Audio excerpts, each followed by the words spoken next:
The old town in Dubrovnik, Croatia, where throngs of fans watched the World Cup semi-final match between Croatia and England on Wednesday.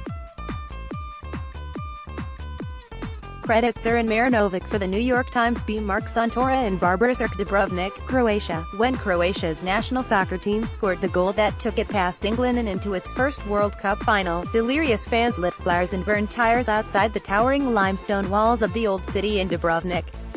The euphoria of the moment lifted the spirits of a nation disillusioned on a number of fronts, like the slow transition into the European Union, a stagnant economy, political deadlock and even the source of its current joy, soccer. At this moment, no one is thinking about problems, said Marc, a fan.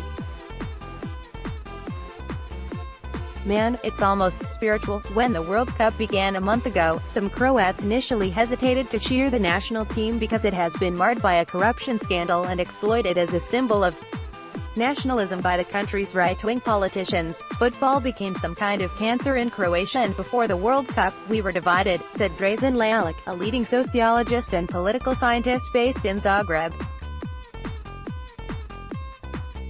As the 2018 World Cup approached, all of the country's ill seemed to be encapsulated by Croatian soccer. A court case had exposed endemic corruption involving Croatian soccer's most influential figure, Zdravko Mamic, the former president of one of the country's most prominent teams, Dinamo Zagreb.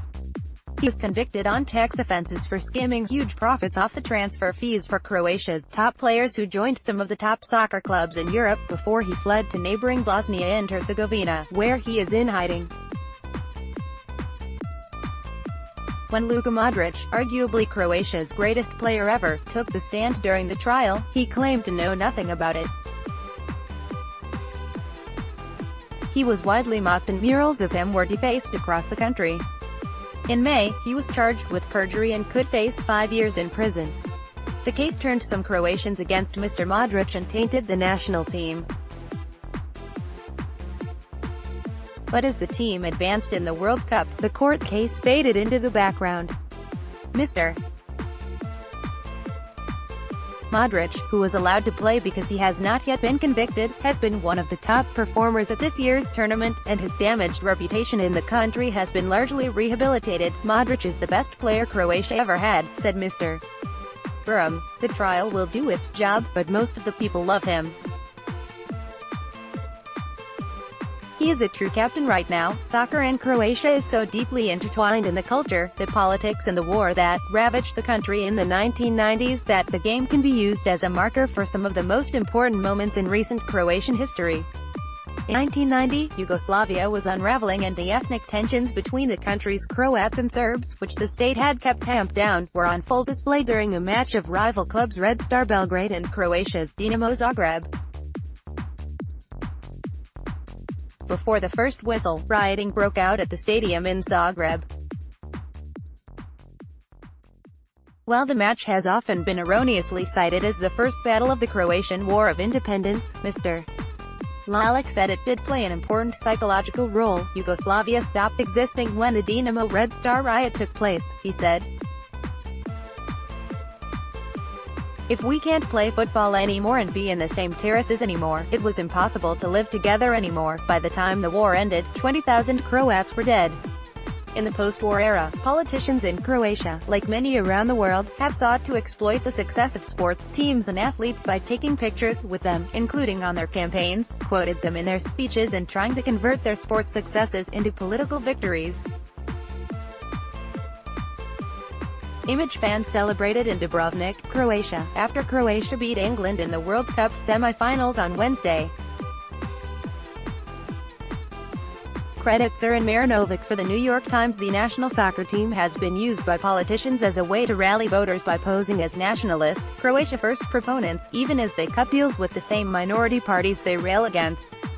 Croatia's first president after the country declared independence in 1991, Franjo Tuđman, was a die-hard soccer fan who understood well the importance of the game to both the nation and his political ambitions. Football victories shape a nation's identity as much as wars do, he once famously proclaimed.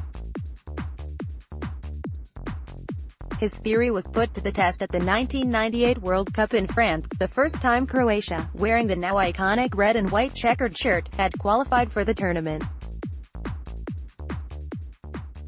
Now, that jersey is everywhere, with tourists snapping it up alongside Croats. It adorns cars, balconies and even dunks. That year, Croatia made it to the semi-finals, where the team lost to France. Memories last a long time in the Balkans, and Sunday's match has been framed here as a chance for revenge. After the 1998 tournament, the glow eventually faded, and soon Croatia was faced with confronting the growing pains that any new state faces. For the next decade, it had one goal in mind: membership in the European Union. Since it joined the bloc in 2013, like many of the new member states in East and Central Europe, membership has not brought the economic growth many expected, especially outside the cities and tourist destinations. Anton Mesel, one of the nation's leading journalists and now the editor-in-chief of a local paper in Dubrovnik, said the nation was buffeted by many of the same problems plaguing other European Union countries.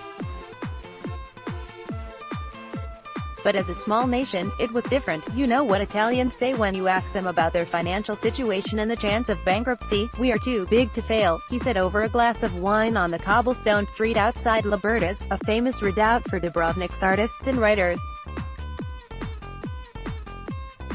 You know what Croatians say? "We are too small to fail." When you're small, you have to punch above your weight to be felt. And in this country of less than 4 million people, sports have long played an outsized role in nation's psyche, none more than soccer. But success in sports has not masked other problems, as reflected in the exodus of educated, young people. In 1998, the population here was about 4.6 million. Now it is less than 4 million.